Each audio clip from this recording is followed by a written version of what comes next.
Well, thank you, Madam Chair, for the opportunity to be with you today and speak on behalf of the constituents of the 38th District.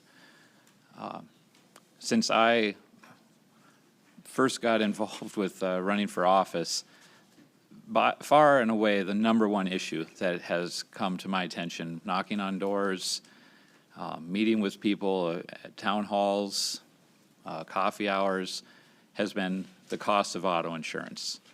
The people of my district, when I was in the House and now of the Upper Peninsula in the Senate, are passionate about seeing something change when it comes to car insurance. The frustration that they feel is magnified by our proximity with Wisconsin, where many of them see their friends, their neighbors, spending an enormously significant amount less than we're spending in Michigan. A few years back, while I was in the House, a frustrated father called me. His 21-year-old daughter had a minivan, an old minivan, and was looking at paying $2,300 a year to insure this minivan. He moved her to Niagara, Wisconsin. She could keep the same job. She could see all of her friends. She wasn't far away, but yet the cost savings that she had more than paid for the apartment that they rented for her in Wisconsin. This is not good for Michigan. Meanwhile, while I knock on doors and campaign across the district, I've had members from down here come up and help me and say, are you sure these folks can vote for you? Because every door I stop at has Wisconsin plates parked in the driveway. It's like, yeah, they're still Michigan residents, but they have found a way, mostly through their employer or the businesses that they own, to register their vehicles and insure their vehicles through Wisconsin because of the enormous savings it provides for them. So those of us who are left still buying Michigan insurance see that on a daily basis. We see the unfairness of the system and are frustrated with the lack of change that has come except to get more expensive. When I started driving in the 90s, I was paying around probably $600 a year to drive an old junky car. Now to drive the old junky car that I have that has even more miles on it than that one does, I'm paying close to $2,000 a year. And people in the Upper Peninsula on top of that oftentimes have many vehicles, which might sound a bit ironic, but oftentimes people up there have, his car and her car and his truck and the camp truck and the kid's car and then the van that's parked out back that we're not driving right now, but we might need to drive when the van we are driving conks out. And people have to pay this assessment on every single vehicle. So over and over and over again, people of the Upper Peninsula talk to me, save us money on our car insurance. That is and I believe it is the number one low-hanging fruit that we have to return real money back to the people of this state. It is something that affects people rich and poor. It affects everybody in this state who has a vehicle. They need savings on their car insurance, and to give them substantial savings puts real money back in their pockets to do other things with. There is no better way, no surer way to invest back in the people of the state right now than to reduce significantly the cost of auto insurance. As a dairy farmer, I look at this situation and say, why are we creating two classes of people? Because if I fall off of my tractor in the field or some other accident happens with a cow, nobody is spending unlimited lifetime coverage for me. That's not going to happen. But yet if I'm in the car and hit one of the cows, then it's all covered forever. Why are we creating two different structures? Why don't I have the choice? Why don't I have the opportunity to purchase the coverage that I believe is appropriate for me? And this is the message I hear repeatedly across the Upper Peninsula from people. I believe it's a message you're hearing from people all around the state. And so I've even seen unanimous resolutions passed by both county Democrats and Republicans and county boards of commissioners saying, fix car insurance. It is that much on the mind of the citizens of the Upper Peninsula. And so I'm here to speak for them, to implore you, please, get us some relief, make some changes, make a system that's fair, give people some choices and some options. Thank you for giving me the chance to speak for them. Thank you, Senator. Senator Bullock? Thank you, Madam Chair, colleagues. I, too, am coming on behalf of the citizens of Southeast Michigan, mostly Detroit, but I represent Southgate, Lincoln Park, and Allen Park. But as a Detroiter who grew up in Detroit, I started experiencing this devastating insurance rate at an early age of 15. My mother was legally blind. So when I was able to hustle and purchase a car, my aunt helped me buy the car, but my mother and my aunt were on the phone with the insurance company's providers, and they literally started to cry because they couldn't come up with a way for us to afford that. If it wasn't for my grandmother taking control of the car and her insurance, then I wouldn't have been driving legally probably. But I mean, we were made these promises and promises, less lawsuits, lower rates, but it hasn't happened for Detroiters. I'm glad that over the last several years that the rest of the state now feels the pain of Detroiters, because it has been something that we have dealt with for over 40 years.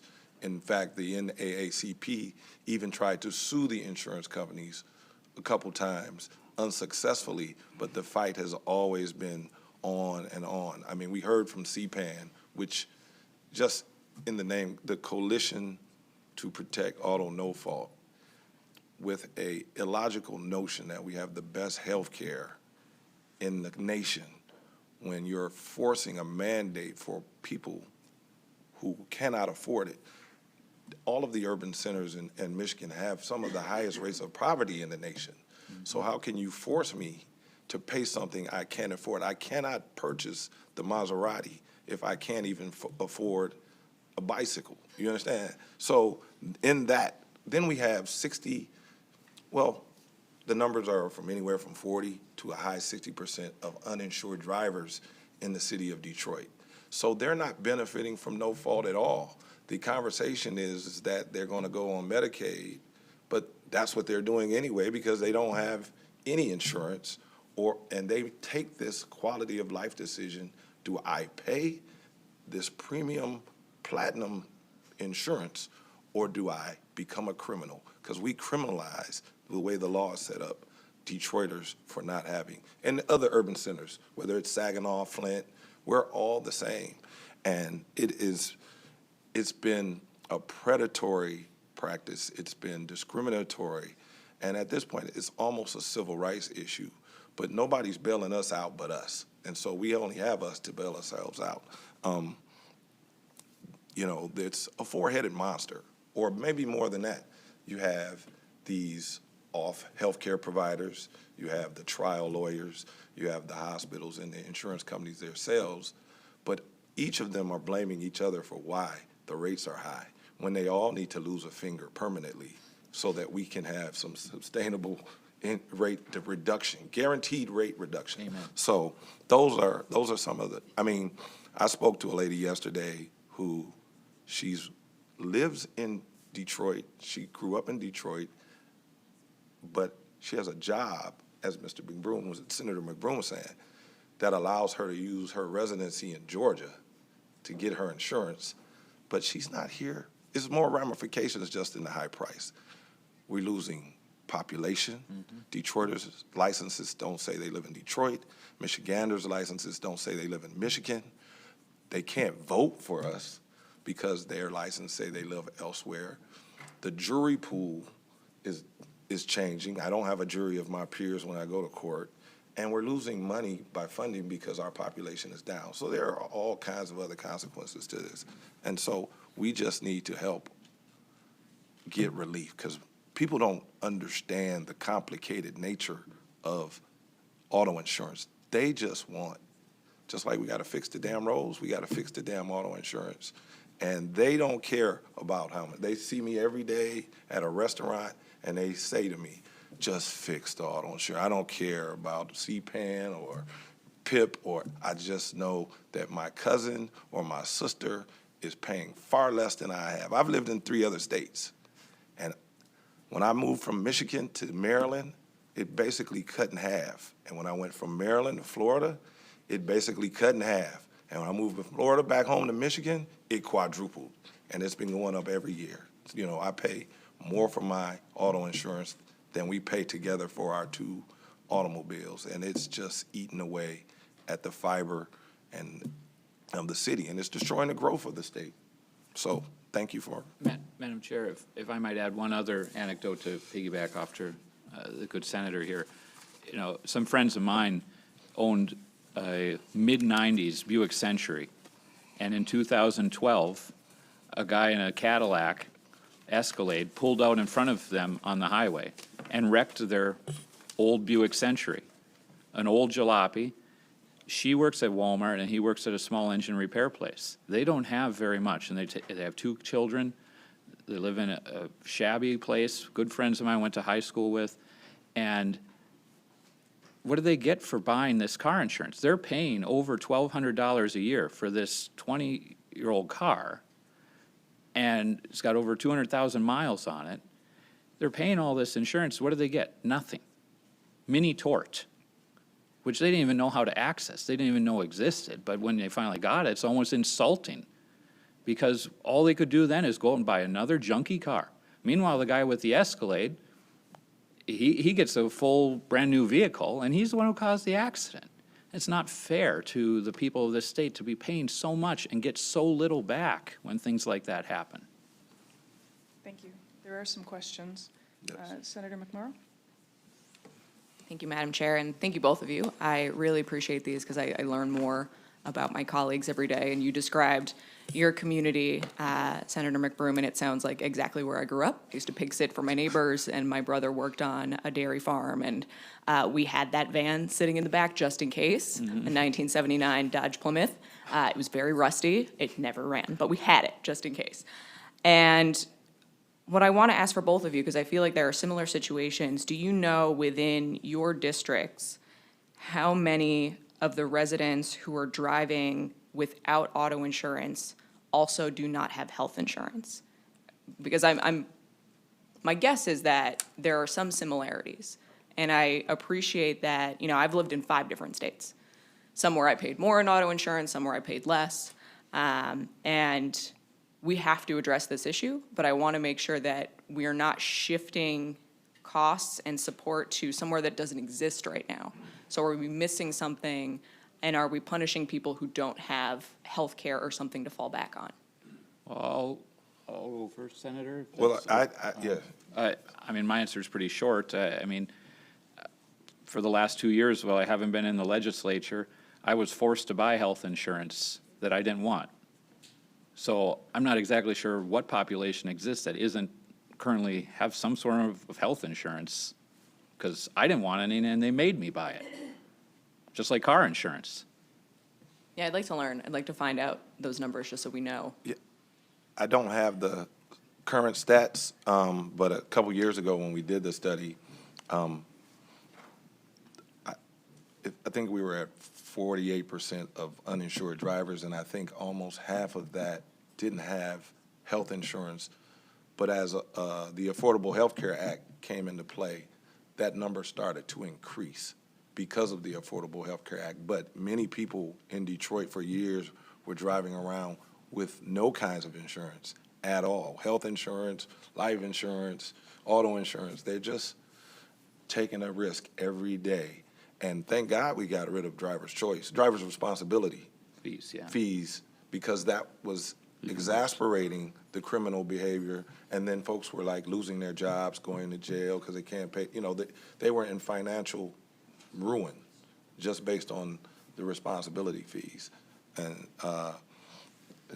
it's tough, you know. Yeah, it would be good to know. I'd love, if we can do some research and figure out who's covered, who's not going to be covered if we do make this switch, because I have a hunch that people in my district are going to be less affected than your districts, and want to make sure that we're thinking about everybody. Yeah, we don't want to transfer or, just shift costs. We want guaranteed rate reductions Yep. across the board.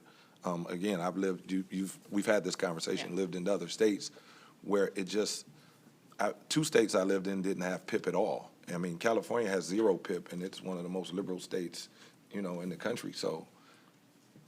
We've got I think that few you're more missing Yes, I'm my, sorry. I think you're missing my answer, which was to say, I don't know why I'd find anybody who doesn't, since they're forced to buy it if they don't want it. Right. But on top of that, I would just continue to say, my citizens are telling me, give me the choices. If I Yes. don't want any, that's my responsibility. Same in Detroit. They want a choice, Thank you. forced. Senator Barrett. Thanks, Madam Chair. Just had a question for the two of you. Senator McBroom, a seasoned legislator, having served in the House for a great period of time before coming here to the Senate. Senator Bullock, a little more new to the legislative process perhaps, but I'm curious if you think if we didn't have the current system we have today for Michigan auto no fault, would we ever design and build the system we have right now? I would say no. I would say part of the problem, of course, is that the law has been manipulated and made into Sure. Swiss cheese by lawsuits over the years, Right. carved up and not even to look like or function like it was originally intended in the first place. But even simple changes that we tried to make while I was in the House to say those coming from out of state insured drivers who come to this state should only get the coverage level that they were promised and expected to receive when they purchased that coverage. We couldn't even get a vote through to say that's what they'll be covered Yeah. under. And that's ridiculous. I mean, that's another low-hanging fruit that ought to be in any reform you're considering. I'd say no also. I mean, just think about, there is no business model that has unlimited anything without some corresponding cost for the risk of unlimited forever. Right. Again, there is no business model Right. that has unlimited anything. Yeah, and that's what I would kind of point out to my colleagues on the committee and in the legislature is, the status quo exists in a very powerful setting because of the ability to change the status quo is so difficult legislatively. I think if we do a paradigm shift to say we would never build our auto insurance this way, so why not look at it, if we were starting fresh, what would we build? And I appreciate your testimony. Yeah, because at the end of the day, you would have to either implode it, and car insurance would cover cars, and then the issue would then be healthcare. Then we'd be up here discussing how to manage healthcare. So it's the folks, when they come testify, mostly stick to the way the rules have been delivered through legislation, the statute. They're relying on the statute to stay within the excessive charging and rates and use those words accordingly so that they stay within the guidelines. But we would not design that system today. This is just, it makes no sense. It's inhumane. Yeah. Thank you both. Appreciate Thank you, it. Thank Senator. you, Madam Chair. Senator Horn. Thank you. Senator Barrett really asked the question that I intended, but about recreating this system. But let me ask it in a different way, because I had a mini town hall meeting on Monday. I do this once a month, and same as both of you. And half of that meeting with 20 people there was about auto insurance, the catastrophic fund to PIP insurance, all of it. You've heard some of the proposals, for reducing auto insurance rates, and you come from completely different areas, regions of the state of Michigan. And We're I'm right in that. brothers. Yeah, and I'm right between you. Can we baby step our way into true reform, into true recreation of a system that works for Michigan? baby step our way. Well, credit ratings I- and, yeah, you know, so and, the other- you know, I mean- and fraud reform and attendant care. And, I mean, if we do any one of those things, which have been denied to us over decades, the changes, what is it that we need to do? well, yeah, I mean, so you brought up the redlining, but, you know, years ago, the redlining was zip codes and other strategic ways to be discriminatory, but now we have these new redlining rates, which is credit scores and marriage status and education status. Well, I've moved around the country and none of that status has changed, even moved place to place in Michigan. And my insurance still went up based on those things. So baby stepping, yes, but it's such a complex monster that we just gotta take the first bite out of this. And if we don't take the bite, it continues to grow and it squeezes us out and we're being squeezed out. And so we just need to come up with a comprehensive bite. The first bite needs to be a giant bite, because talking about it for 40 years hasn't done anything. Everybody's arguing about it, but nobody's actually, words require action. I would say we can't, I wouldn't call it baby steps, because if we try to do this too little, too slowly, we're not going to deliver the savings that people need. Folks out there want to believe it's one thing is why it's so expensive. And if you just solve that one thing, it'll get cheaper. But you all know that that's not true.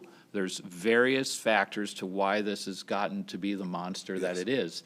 And if we're going to return savings to the citizens, we can't just do one or two things. We have to make a comprehensive change. And that's hard. I got that.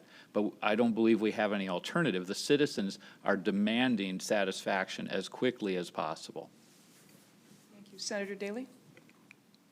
Yeah, and along the same line as these guys have gone with their questions, but I'll have one more for you. So you guys are coming, as Senator Horn said, we're kind of right in between you guys down here. But when we're out, obviously everybody up here has been knocking doors for the last year and hearing the same thing over and over again. So is there any discussion about the general public out there? What do they think about just eliminating no fault? Going like 38 other states do and seem to get by just fine. But every time that's mentioned over here, I have the headquarters. everybody goes crazy. So what are you hearing out there? Are you hearing, are people absolutely opposed to getting rid of no fault? I have the headquarters of Repeal Michigan No Fault in my district, so my citizens have been quite responsive. Yeah, it's not my house, no. But no, I hear that very much. I mean, even some of the resolutions I got from county Democratic parties were just get rid of the whole thing. I mean, we're just sick of it. I have a lot of former Illinois residents living in the Upper Peninsula who say, you know, it's cheaper to live in Michigan for everything except car insurance. And Illinois does everything a lot worse than Michigan does except car insurance. Why can't you people get this right? So, yeah, same thing. It's 50-50, but again, the average person doesn't know any of the details of how this crazy system works. But those that do are like, just blow the whole thing up. Just blow the whole thing up. I think you're absolutely right. A lot of people don't understand the details, but that's our job, is to figure that out here. So that's why we're doing this. Thanks. Thank you, Senator Daley. We have one more question, if we can, are we all okay with staying here for one more question? Good, okay. Senator Geis? Thank you, Madam Chair. And thank you, Senators, for your testimony and really showing how two places in the state that we think of as being very different have very similar issues. You know, that Senator Bullock, you mentioned, you intimated that all of the parties involved are to blame to a certain degree, and that this is very complex. Both of you have said that, has a lot of moving parts, and have also intimated that that residents want the ability to have no coverage versus up to different choices in their coverage. So how would we, if we were to do that, prevent a cost shift? So if someone, if a pool of people chooses the lower ranges of coverage, how do we prevent a cost shift so that any of the entities that might lose money don't end up still hiking up that portion that they're losing from whatever the legislature comes up with, and still ends up having higher rates for the same higher rates for our residents. So how do we end up with something that is a gain for our residents, but doesn't at some point end up spiraling back up Back so out that of they're control. We paying? need guarantees. Yeah. I think, Senator, that first of all, I would look and say, well, 49 other states are doing something different and making it work better. So that's kind of, I'm no expert on where it would all go, but I look to that and say, there's got to be a better way than what we're doing, because this is hurting people. This is making people criminals. This is making people move out of our state to go other places. I'd also look at it and say, what's the percentage of folks who end up receiving benefits within the catastrophic fund? It's a tiny percent. I mean, it's less than 1% of the folks are ending up there. And then you cannot debate those kind of things about cost shifts and whatnot without considering how the insurance system that we've set up itself impacts those very costs. And so we talk about, well, it costs so much to do the rehabilitative services and these things, or the attendant care, but is that cost a true reflection of the value, or is it a reflection of what the insurance allows to be charged? And so you can't separate out which is the cause and the effect there, I believe. And so then it becomes difficult to say, well, if we do this, all those costs will shift over here, when I'm saying it's going to automatically impact those overall costs in the first place. It's just like we talk, what does fraud add to the system? And if we go after fraud, do we reduce costs? Probably, but we have to pay for the fact we're going after fraud. The best way to decrease fraud is to reduce the incentive for it to occur in the first place. Exactly. So I know I can't answer your question directly, but I think all of those variables are so important in that discussion that there is not a way to answer your question directly.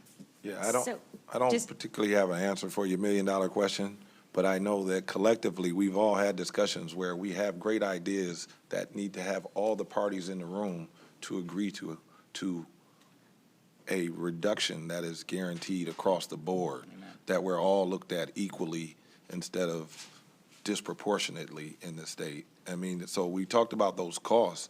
The way the statute reads is, I can say you the MRI is $4,000, but in reality, when they talk to healthcare insurers, they negotiate those rates other than, Medicaid is published, but the other ones are not. So if they take what is reasonable from those insurers and workman's comp, why are you excessively charging? That's where we can start, but those things have to be universal across the board. I think it's something we have to bear in mind, but I think we also have to remember too that when we get to the point of needing attendant care and catastrophic care, that what we are paying as insurers, as ratepayers, is not a huge portion of our insurance bill. And I think we also, when we're talking about other states, look at the other states that actually do have some sort of PIP coverage. We can't use all 49 states. We have to Yeah. look at the other states Right. where there's some sort of compatibility. But Senator, I would point out, though, that while it's easy to say that, well, the $192 per vehicle is not necessarily a lot that covers those attendant care costs, that's not totally true. One, you have people who have multiple vehicles. Two, every single business in this state that owns a vehicle, and many of our businesses own enormous fleets of vehicles, pay that. So your power company has 1,000 vehicles. They pay that fee on every single one of those vehicles. And then you and I buy the electricity. You and I pay the phone company. You and I pay the public works. And all of those costs are borne by us, even if we're only paying on our vehicles the $192 assessment.